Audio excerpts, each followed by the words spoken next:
Pak Prabowo nih, orang mikir saya sama dia itu, wah kayaknya musuhan atau apa? Enggak.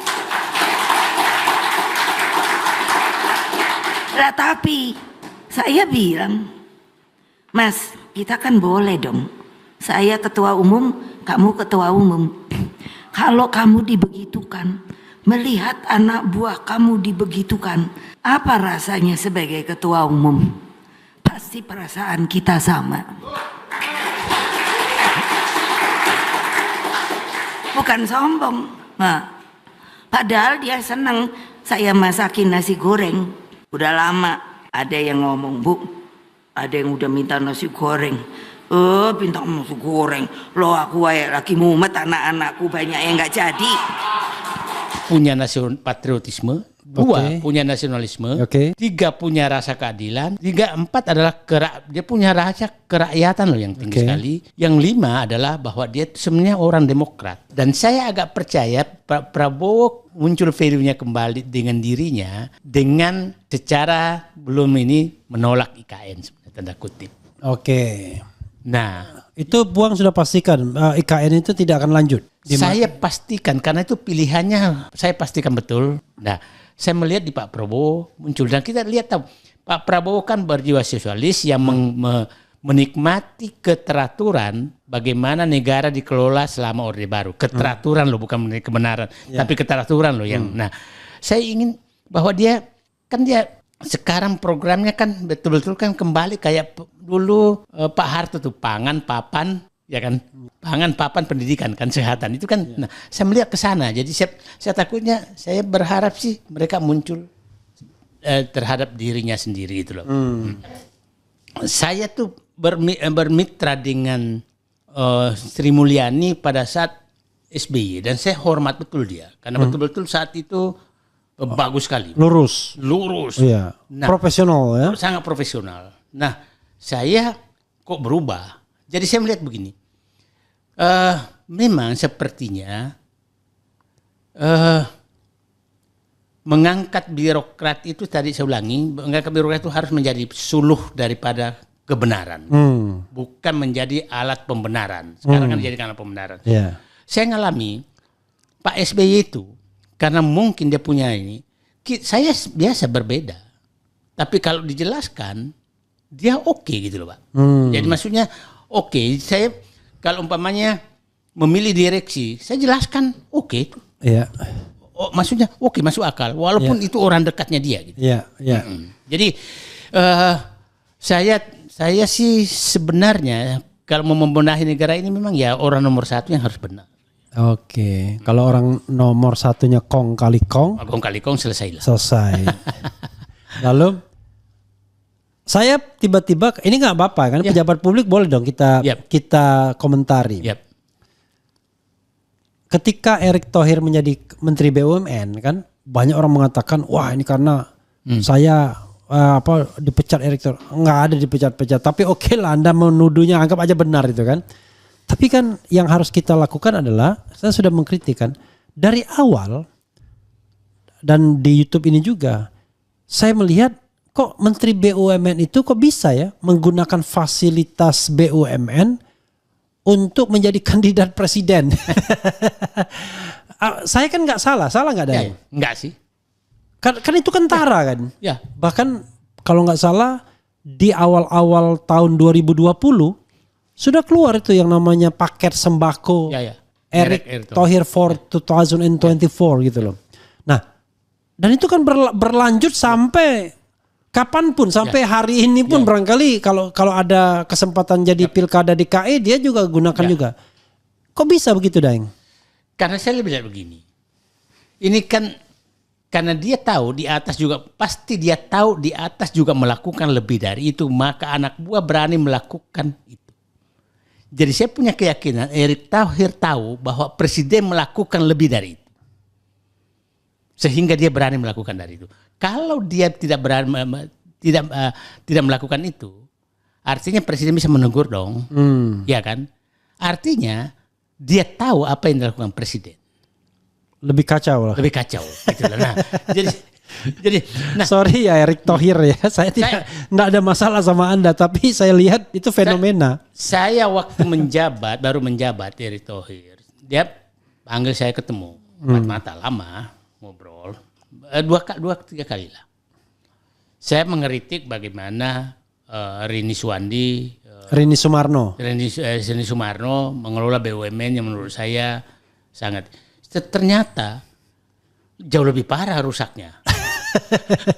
Jauh lebih parah rusaknya. Ya Rini Sumarno masih lumayan, karena dia nggak punya ambisi untuk jadi presiden gitu. Nah, jadi ternyata lebih rusak ini. Jadi saya sekarang ya lihatlah hasil BUMN. Jadi saya sih menganggap sekarang apa ya? Makanya keluar lagi kemarin penggantian direksi, penggantian komisaris, udah malas saya komentari karena ini orang nih ya saya katakan tadi sudah membuang kriteria profesionalisme ke tong sampah. Rini Sumarno paling tidak pernah membuat pernyataan publik yang seolah-olah dirinya hebat. Misalnya ngasih motivasi, ngasih apa gitu-gitu. Kalau ini kan iklannya banyak banget tuh. Jadi, bahkan bermotivasi tim sepak bola pun dia pakai Bapak Presiden. Itu udah fake gitu saya lihat. Saya bilang, bayangkan itu semua kalau kita ngitung ya. Iya. Berapa kerugian negara yang disebabkan oleh Erick Thohir kan untuk kepentingan pribadinya. Itu dulu kan ATM foto dia semua. Iya. Kalau dia bayar itu, berapa dia harus bayar? Di bandara, di pelabuhan. Di pelabuhan tuh dia semua. Itu. Nah kalau ada orang, saya begini sih Pak.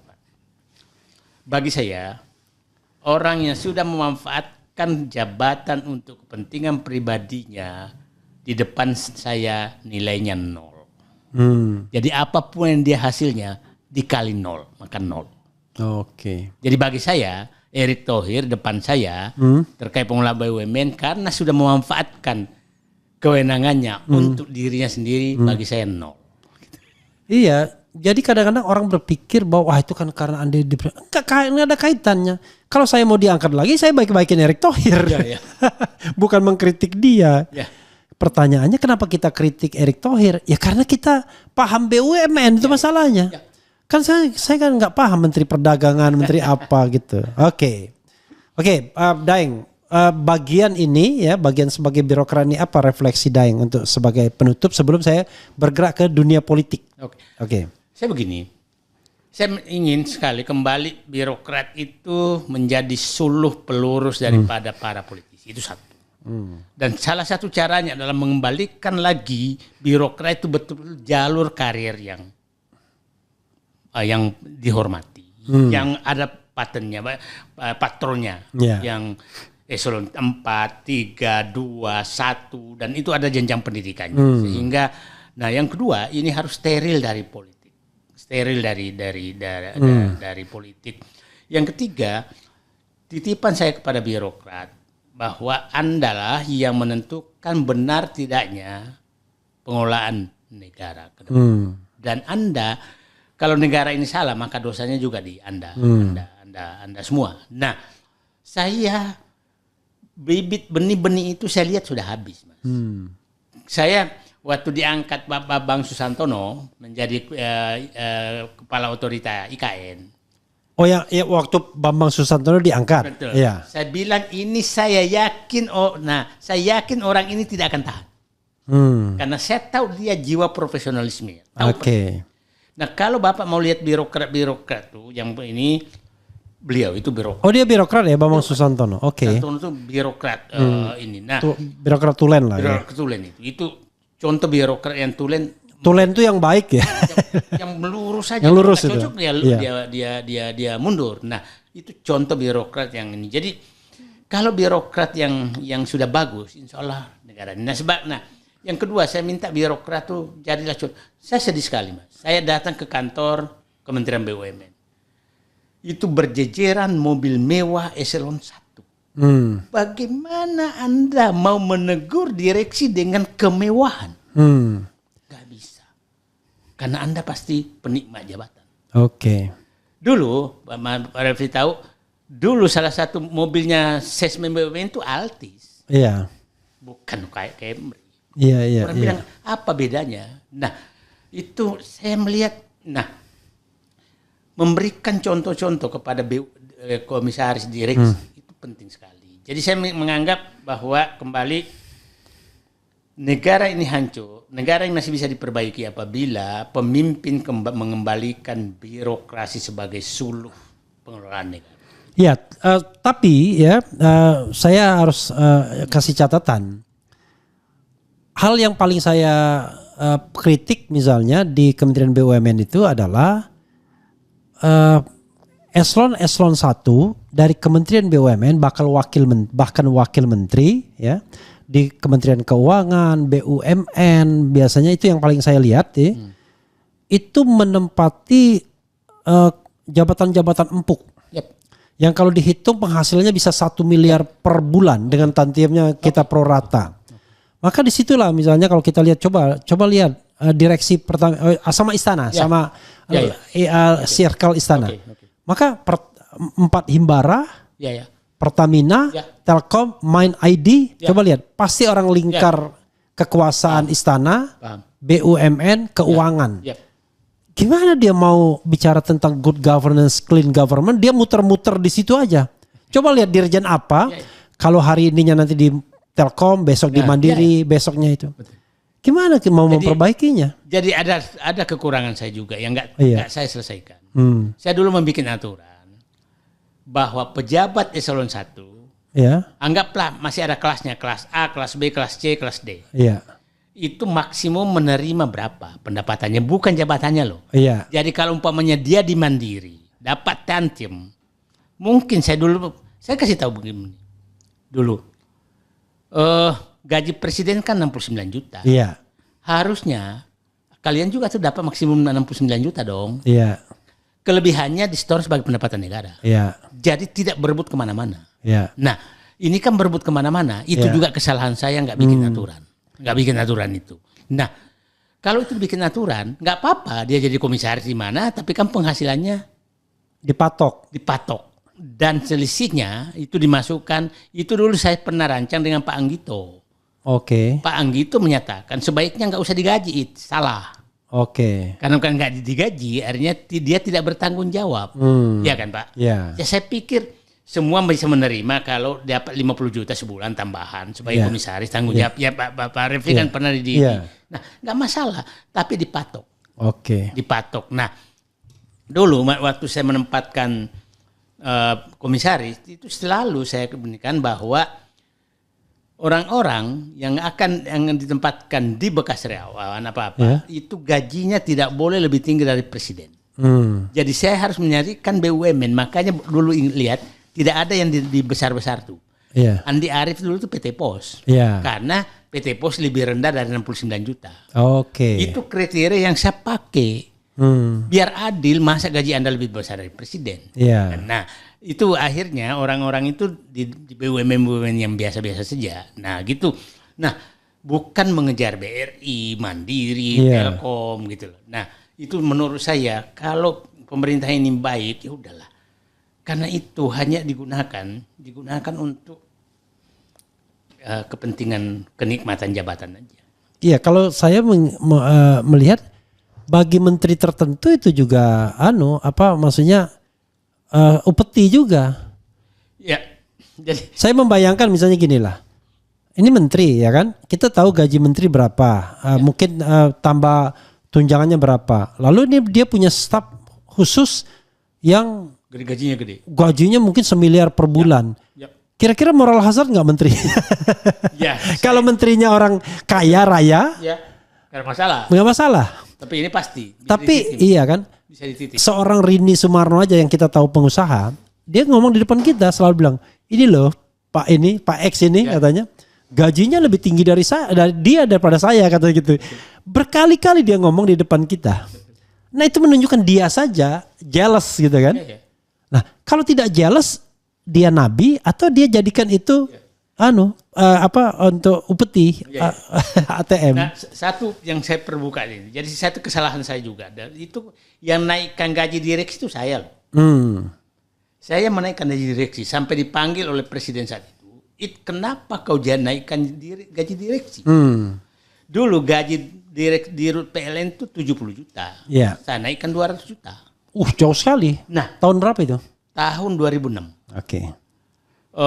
Gaji dirut itu dirut Mandiri BRI naik juga sekitar menjadi 250 juta. Saya bilang begini. Ini karena rendah gajinya, maka banyak sekali dompet cadangannya. Nah, tapi saat itu saya hilangkan semua namanya dana operasional cadangan, nggak boleh ada. Hanya satu amplop. Jadi saya satukan amplop. Nah,